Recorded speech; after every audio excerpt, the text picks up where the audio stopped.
Ooh, it's already getting wet. Yeah. Hello everyone, welcome. I'm Coach Wolverine. This is Coach Kelowna. I'm here for another segment of a conversation over drinks. Today we're going to be talking about something that can allude to a lot of things.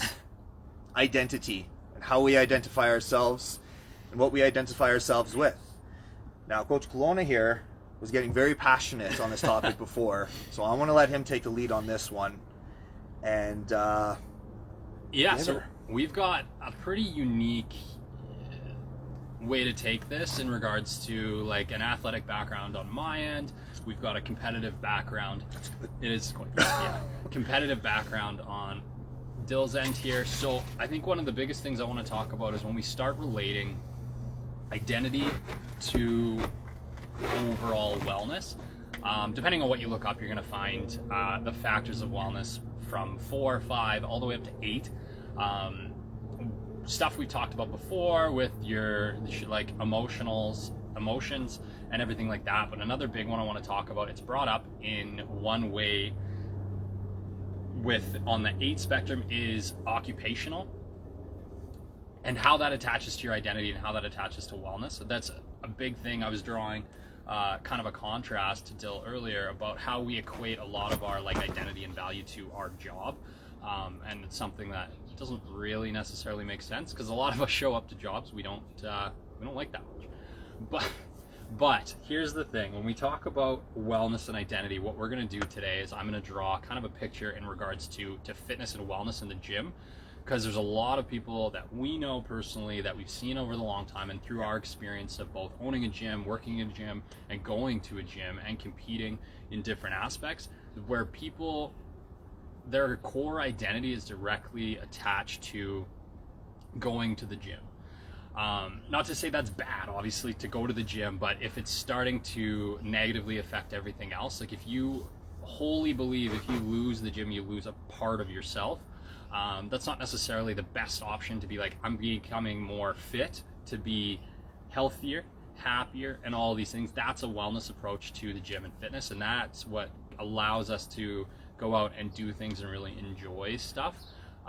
I did want to bring up too, like people that it is essentially their job to be in the gym. Those are people competing in like physique bodybuilding, anything like that, strongman, which Dill's going to touch on in a sec here, and how important it is for that to actually be a part of your identity. But for athletes especially, being in the gym is not the identity. Their sport and their performance value is, though. So like a soccer player doesn't go on the field every day and practice and say like, it's a part of my identity. It's a soccer player is saying, hey, I'm a soccer player, so I go do this. Hockey player, same thing. I work out so I can get better at playing hockey. And that pretty much applies across all sports. But there's a unique thing that happens for people that play sports beyond their youth years and stuff, where it is part of your identity kind of growing up. And I know we see that in factions and stuff throughout high school and college and blah, blah, blah. But once you lose that, if you've never actually thought about your identity and where you stand with your values and everything outside of your sport, you lose an integral part of your identity. And with that, you lose a lot of pop in the fitness world, because you don't really know what your performance value is. You don't know where you're going with it, how that is going to affect your overall day. When you shift to a wellness approach, your 1 hour in the gym has so many factors, and athletes, competitors, they get to, not that they're overlooked, they're just there automatically.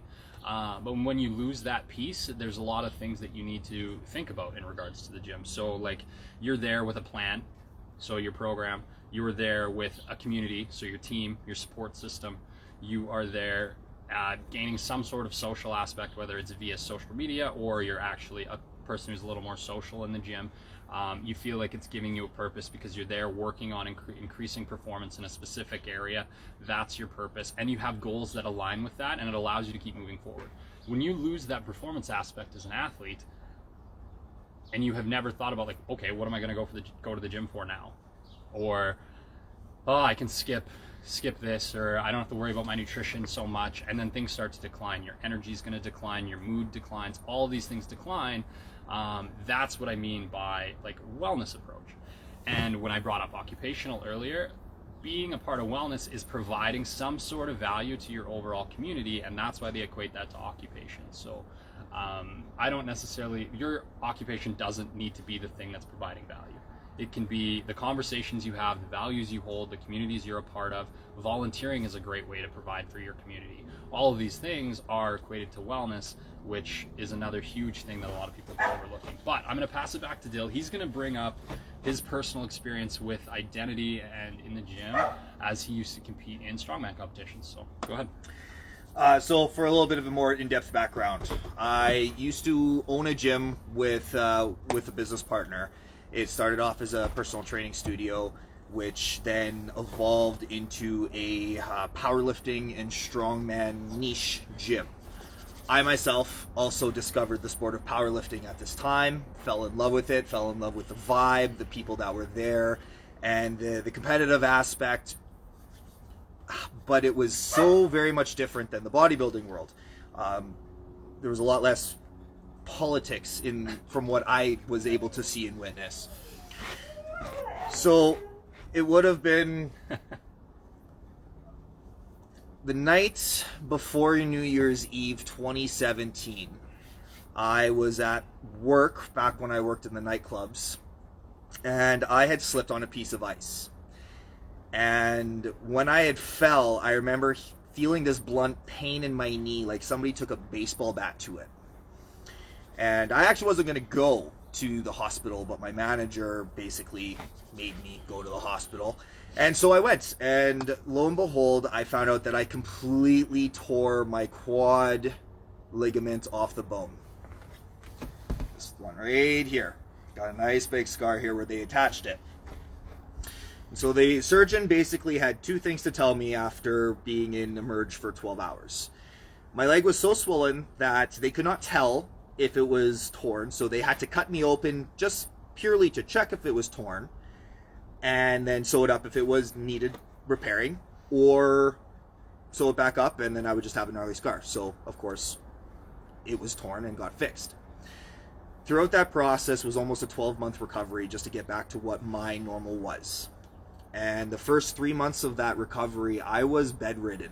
I had a cast from ankle to hip. Simply going to the bathroom was a chore. I had to actually plan. Having a shower, which is normally a 10-15 minute ordeal, was now an hour to an hour and a half, having to plastic myself up, etc., etc. Now, in that 3 months time that I was basically reliant on everybody for everything, I realized one major thing. When I was competing in powerlifting, I identified myself as a powerlifter. I was Dylan the powerlifter, not Dylan who powerlifts. And when I went down that hole of deep depression, I felt like my entire identity of who I was ripped from me in a moment, because I no longer can compete. Basically, the way that my quad tore, the surgeon told me that if it tears again, that's it. It can't get fixed again. So throughout the year of 2018, I battled with not knowing who I was anymore, because I was Dylan, powerlifter. So I had to learn how to re-accept that that was just a part of who I was, not who I was. But because it was tied into the fact that I owned a gym specifically around that niche, that belief was just held so much more rooted than what I should have allowed it. But I did what I thought was appropriate with the knowledge I had at the time I made the choices I did. And it took probably until about a year and a half ago, actually, for me to actually accept who I was as a person and separate myself from that identity of being a powerlifter, because I will no longer compete in that. Yes, the gym will forever be part of my life, but I am me. I am only me, and every single aspect of my life is a part of me, not an identifier of who I am, because I find enjoyment in said activity of any sort. So would you say your perspective and your view on the gym shifted from a competitive performance base to more of an overall like physical and mental wellness space. Absolutely. So, and that's, I think, the biggest thing here with our identity. And I talk to a lot of people too who the gym is their therapy. The gym is their 1 hour where they get to be who they want to be and feel these things. And like that's the case for a lot of people. And I'm by no means are we saying that's not true. There's a lot of days where going to the gym for the hour, 2 hours that I'm there is one of the best things of my day. But for me, it becomes like I'm working on things to make the other 22, 23 hours better. And I think that's one of the biggest things, that taking that away, that applies to everything. Like if there's parts of the gym that you love, if it's the structure, if it's just the hard work, if it's these things, carry that over outside of the gym, and you'll be surprised how many other things hold value and make you feel a lot better than, I can't wait to truck through this next 22 hours so I can come back to the gym, which is great. It's great to have fitness goals. It's great to have all that stuff. It's great to work on it, but we want to transcend that. We want to really perform every day. I know with me and like with my clients and your coaching and everything, it's all about like our 24 hours and how we kind of reframe our mind around that. But this kind of concept in regards to like a wellness approach and identity and what we're identifying with is unilaterally applied to hobbies, politics, like everything that's one of those things that holds a hard-rooted opinion. We need to ask ourselves how that relates to our identity. And I know right now with everything going on, like politics and social politics, everything is such a tough thing. It's one of those things you just don't want to bring up because you know it's going to cause a divide. And like, it is what it is in regards to that. But if that's a part of your identity and you're no longer asking questions like, does this actually serve me in a wellness purpose, or am I just afraid to not attach to a hobby, an activity, a party, or whatever? I know, like specifically in the gym for me, like I post a lot of my workouts and a lot of what I do, and I know some people are like, he's the gym guy, but I am posting daily to show consistency, to show improvement. And the workouts are specifically designed so I can go do things like play sports and coach younger athletes and things like that. Because if I can't do it, it's a lot harder to ask kids in their like teens to run a drill if I can't even manage to run my way through it. So like there's the outside of the gym kind of performance aspect for myself personally, and I know we try and nail that down with everybody. Yep. But I know we got into a pretty good discussion prior to this video inside, and we had to reel it in a little bit because it got a little political and it got a little opinionated, and we mirror a lot of opinions for each other. And we know that that's good in a sense, but we also know that's bad. And if we come here just with like, hey, we're just going to tell people what's up, that's not quite it. But yeah, go ahead and kind of just, you shared a lot about your identity and the experience there. What's a couple questions you like to ask yourself in regards to when you start getting into these opinionated things or start feeling you're over attached to certain things? The best question is, what is the why behind this? What is the why of feeling this? What is the why behind thinking this? I think the biggest thing to remember is that we are us. We are our own person, and just like in the previous segments where we throw a deck of cards in the air and it lands on the ground, like that is how unique our lives are. So especially with the world in its current state, figure out what you want. Don't just jump on the next bandwagon because it's familiar. Don't just follow other people's beliefs just because it, some of it adjacents your own. Yeah. Because this is how we start following a crowd that might not have been rooted where you want to be rooted. Okay? Trying to keep this as open-ended and transparent as possible. It's, why do you do the things you do? Do you do the things you do because you want to do them?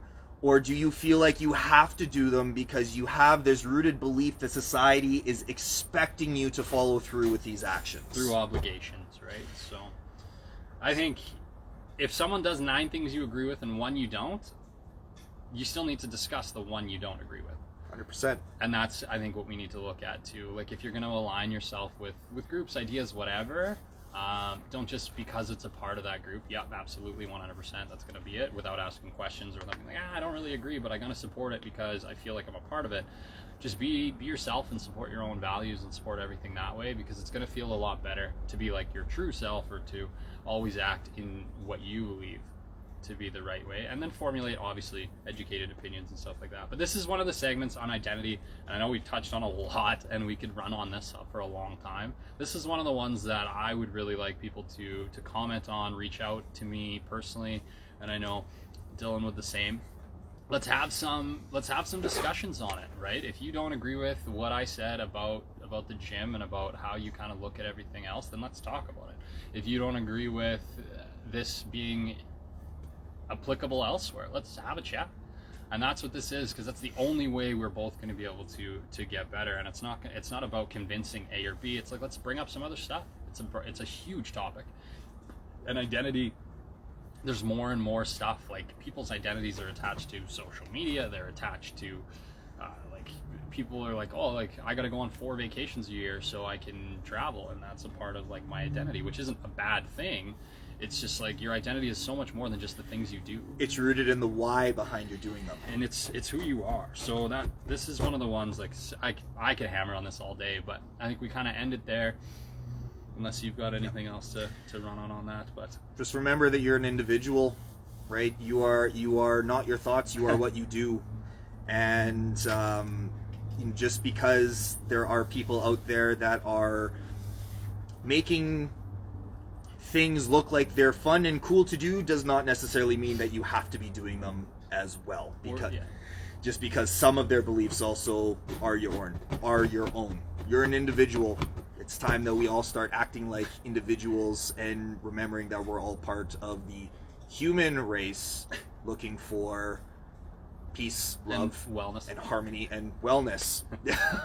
Right? So yeah, just pick and choose what's going to be best for your wellness, and make sure that you're doing it with good intent. All right, guys, that's everything. That's it. Like, subscribe, follow, ask questions, rip us apart by all means. Let's have some good critical conversations, because we want to hear it too. So take it easy. Bye.